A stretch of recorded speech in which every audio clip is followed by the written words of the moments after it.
Namaste, Jai Hind, Vande Mataram. Welcome to this edition of The Right Stand. I am Anand Narsimhan and we keep the focus trained on the big deal, the pita of all deals as Gaurav Vallabh had called it, because the EU deal is the mother of all deals. US President Donald Trump announcing a trade deal with Bharat that slashes US tariffs on Indian goods to 18% from 50% in exchange for Bharat halting Russian oil purchases and also lowering its own trade barriers. Donald Trump announced the deal on social media following a call with Prime Minister Narendra Modi, noting that Bharat would now buy oil from the US and potentially from Venezuela.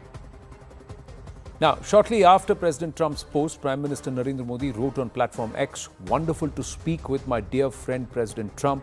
Delighted that Made in India products will now have a reduced tariff of 18%. Big thanks to President Trump on behalf of 1.4 billion people of India for this wonderful announcement." Meanwhile, NDA MPs felicitated PM Narendra Modi after the Indo-US trade deal at the parliamentary party meeting. CNN News 18 congratulated PM Modi before right as he was entering the meeting. As he entered there, that's the point, he's acknowledging our wishes and he responded with a brief thank you.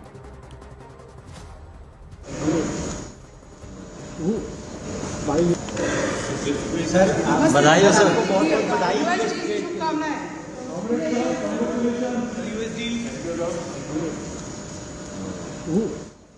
Now, at the NDA meeting, PM Modi said that India has become the center stage for the world and it is shaping the world order, and that Bharat is a great contributor to the economy. CNN News 18 has been at the top with breaking news updates since last evening, or Monday evening, and through the day here on Tuesday. Now, here are some of the big takeaways of this trade deal. Takeaway number one, there is no compromise on farm, dairy sectors. They continue to remain protected and shielded.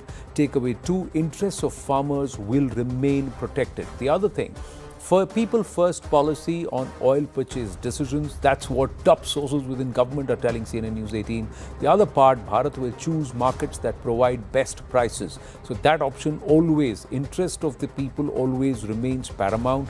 Takeaway number five, this entire $500 billion investment in US sectors over the next 6-7 years. It's not every year, it's over 6-7 years. And as Donald Trump spelled it out, it is focusing on energy, technology, coal. These are all core input driven aspects which Bharat will now will be sourcing from or importing from the US. But the exports will also exponentially then thereafter. Now, meanwhile, politics has started over the trade deal, with Congress repeating surrender raga and opposition contending that it was not a fair deal and that the deal was signed under pressure. But Commerce Minister Piyush Goyal has trashed all opposition claims, affirming that it is a historic trade deal and that the whole country is lauding the Prime Minister. He's also hit out at Rahul Gandhi for behaving in an atrocious manner. So the larger question is, has Bharat's interest been upheld or compromised? Let's open this up with our guests this evening who are joining us for the conversation. Shazia Ilmi of the BJP will be joining us in a bit. Nikhil Jain, political analyst with us. Saket Mishra, investment banker and also an MLC. And Mark Brolin, economist and geostrategist, who's joining us from London. First to you, Mark. My namaste to everybody. Thank you for your time. Mark, your assessment, is this allegation of the opposition of India, where it says that Bharat's interests have been compromised and it's been sold out to the Americans, does that hold good given the contours of what's been agreed upon? You think? No, I wouldn't say so. I think you can always argue some details, but I think in the big scheme of things, this is a big win for India and it's a big win for the US. And I would even say it's a big win for the democratic world at large. If you look at the trajectory, India and US has been expanding the interdependence since a few decades back. In year 2000, the amount of trade was around 10 times lower than it is today. So the expansion, the trajectory has been growing interdependence. And I think the trade war that has been going on over the last weeks or months, that history will see that as a bump on the road. And both countries need each other. US is still the largest market and it's leading in AI, so India needs that. The US needs India because India is the fastest growing top 10 economy. So it does make sense for both countries. I definitely think it's a win. Nikhil Jain, convinced? Otherwise, why is the opposition jumping to say Bharat has sold itself out? They've not even read the details. The trade deal is still not complete. It's just that the reciprocal tariff of 50% has been brought down to 18% on an agreement or a commitment that the trade deal which is being negotiated will be worked out.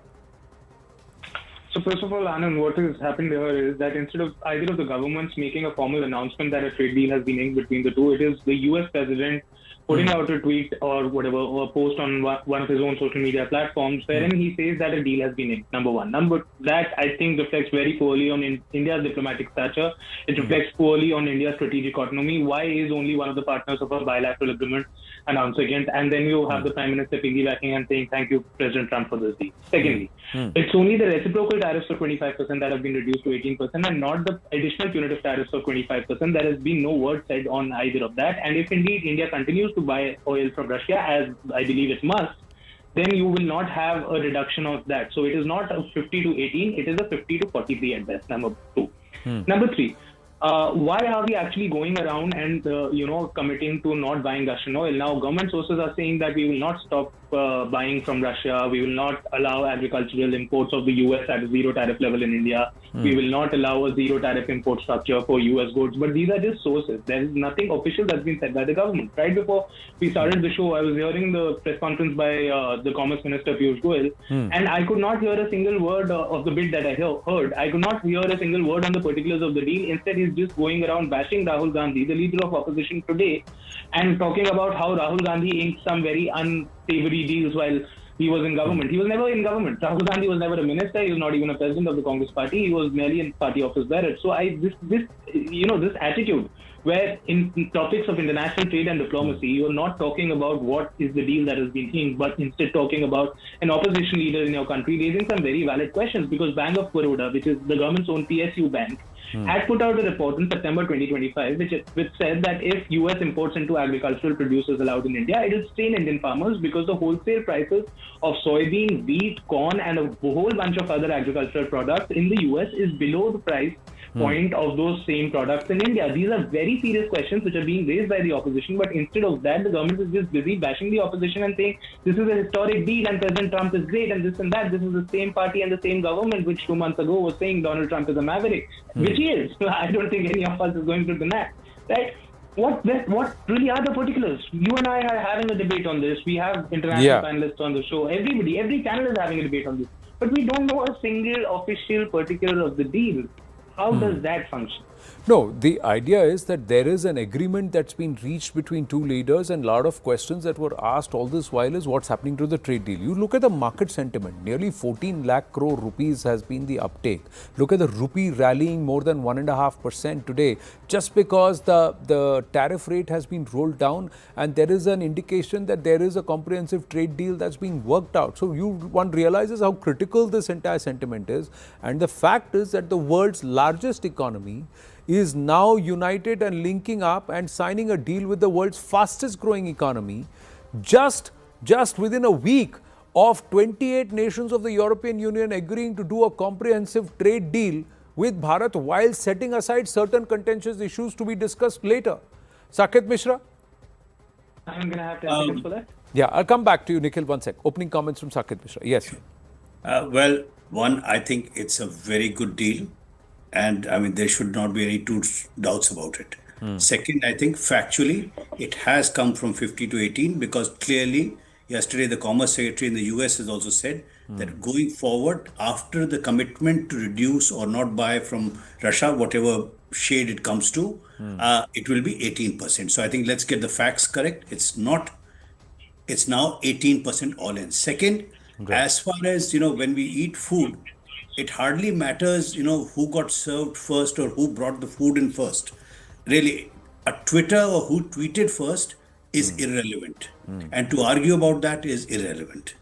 Third, if nobody has read it, then how are questions being raised about it in Parliament? So I think it's a fairly contradictory statement. The fact is that we've got a deal which allows India access to the world's largest market. The US is a $36 trillion market. The EU is $24 trillion. With these two markets, we have access to most of the world's GDP, and that's a good thing. It allows us to protect our exports, which were under threat clearly. And in fact, it opens an opportunity given all the chaos that's happening in Bangladesh. Right. It allows us to actually, when we say that we are going to import things from the US, it's not as if they're going to tell us what we'll be buying. We decide what we buy, and it allows us to integrate better into the new global economy, whether it is in semiconductors or rare earth that everybody is trying to get into, and be part of that change, which will serve us well for the next 10 years. So, and as far as oil is concerned, look, Russian oil was competitive. It was competitive because it was allowed to be sold cheap to us, not because it was cheap intrinsically. And Venezuelan oil, interestingly, if they can actually get it out of the ground, some of the refineries in India are the best suited in the world to actually refine them. So what is wrong with that?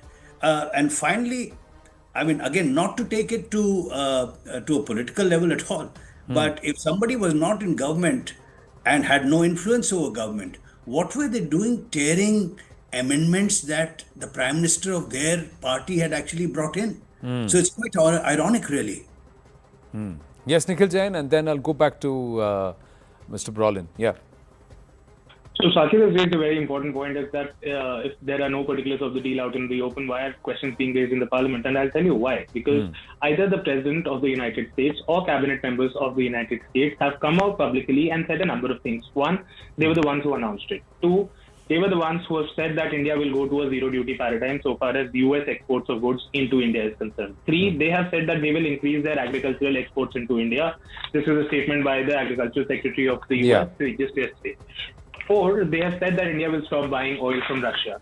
Five, the Venezuelan oil is not really a good thing for us for the simple reason that this is an S&P Global 500 report which says that if we shift from our Russian crude oil buying to Middle East and Venezuelan and other oil, it will cost the Indian exchequer more than $4 billion a year.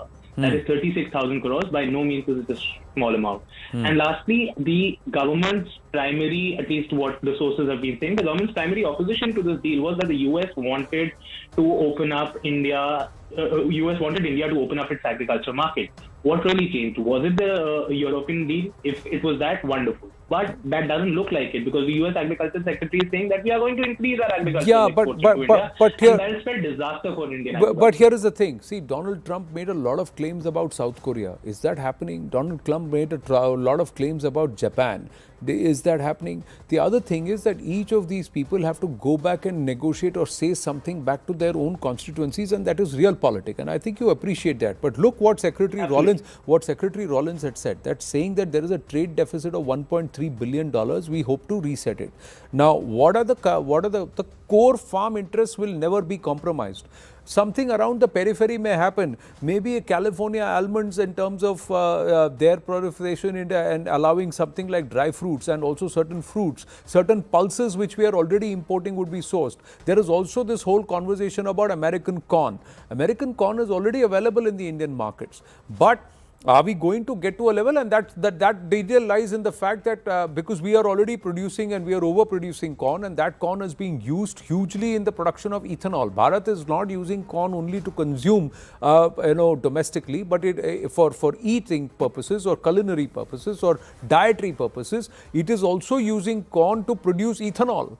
And if there is corn that is going to be that's going to go into the production of ethanol, and the domestic produce is going to be used towards the production of ethanol, is there a market in the urban markets where American corn finds some place? So it will all be regulated. And if that one box is ticked, and for that you have a huge amount of the American market being opened at 0% tariff or at reciprocal 18%, does that not give a huge fillip for our exports? So there is also that aspect.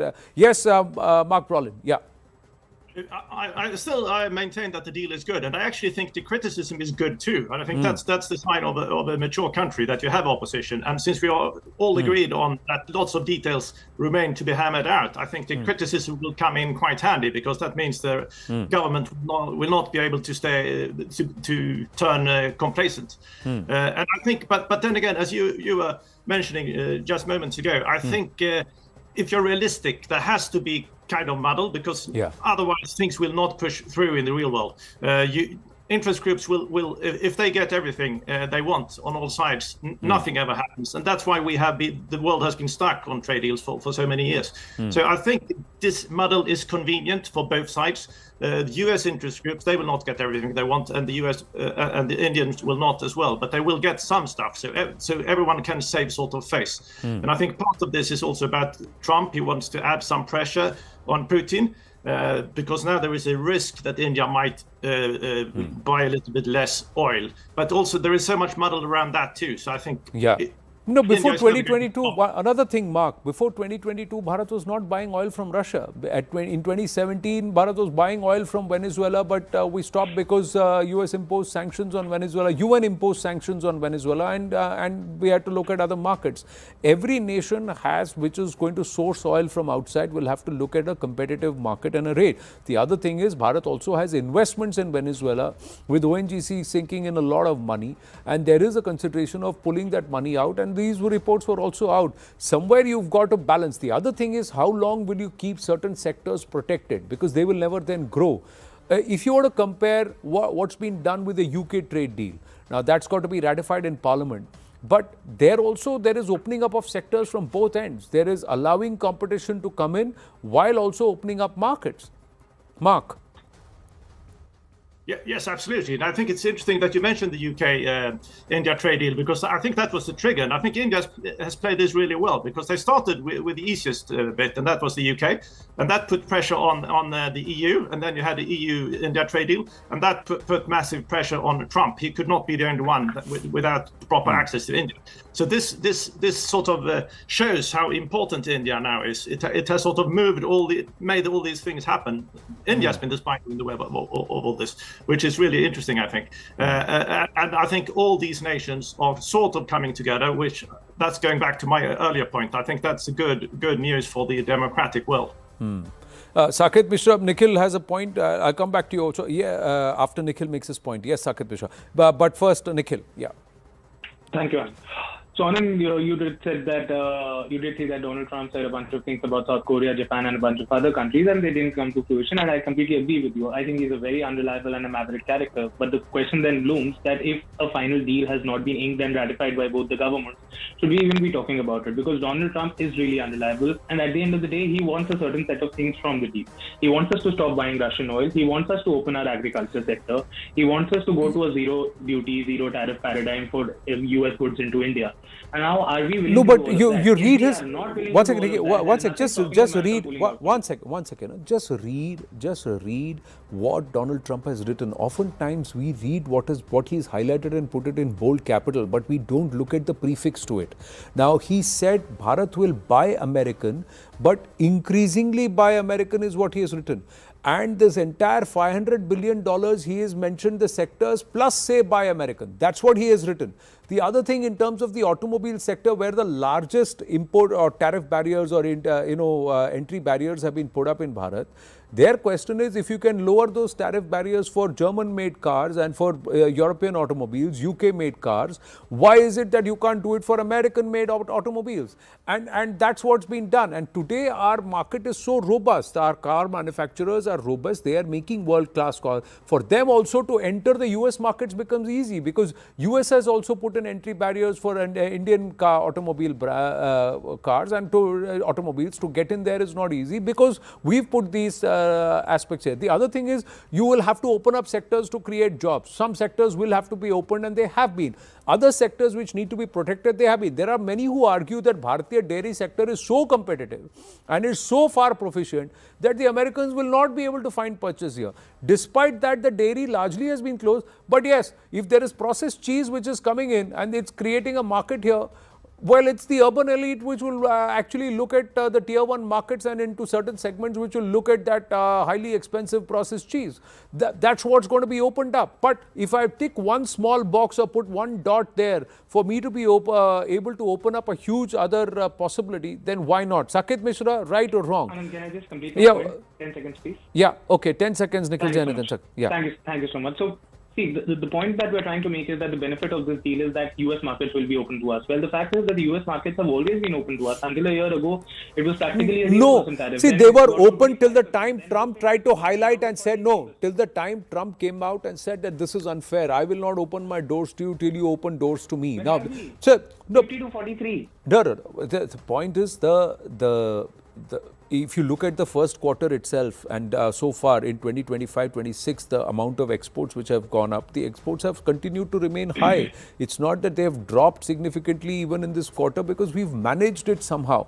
But what I am trying to say is that the contours of the deal will now be worked out, because at the back end, 9 months ago, mid-year last, it had already been worked out. It was already in place. It's a matter of time that this will now be ratified and this will come into fruition. But imagine the possibilities that it opens up for us.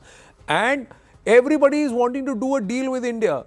So we should look at the fact that Trump has said the projections is 500 billion. We ourselves are not willing to believe it. Imagine Trump is saying that I'm putting a projection of 500 billion when we ourselves believe हमारा तो export ही 700 billion का है. कहाँ से 500 billion US के साथ करेंगे? How will we do it with the US?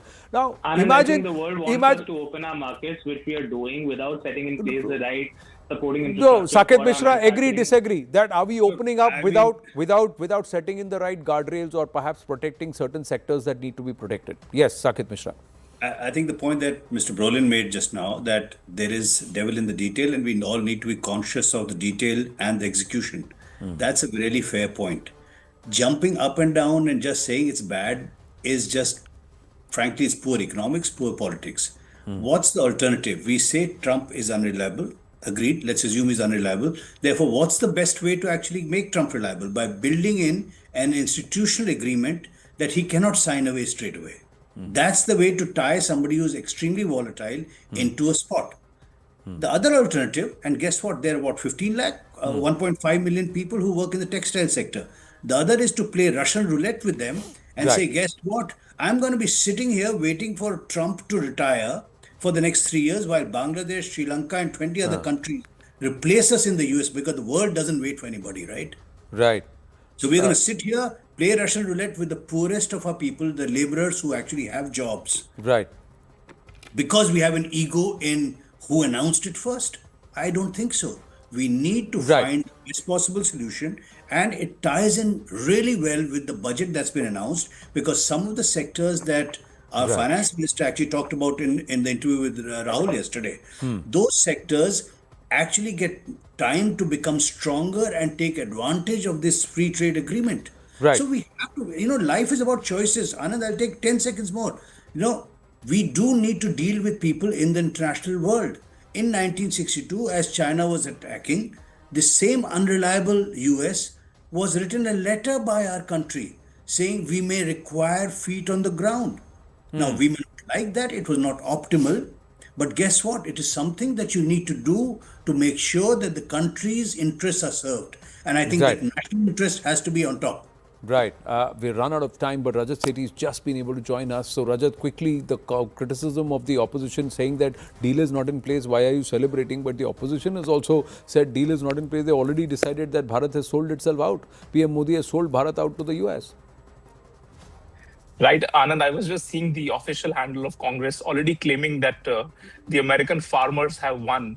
I don't know if they have some special insight on the fine print of the deal that has been ratified by both India and the US. But I mean, let's not jump onto conclusion the way the absolute immature Congress leadership always does. Have patience. The broad contours have been decided upon, and the fine print. Piyush Goyalji has just finished his press conference, and he just said that in a moment's time you will see the final details put out in public domain. Both are democracies, both India and US. Whatever will be done in public domain.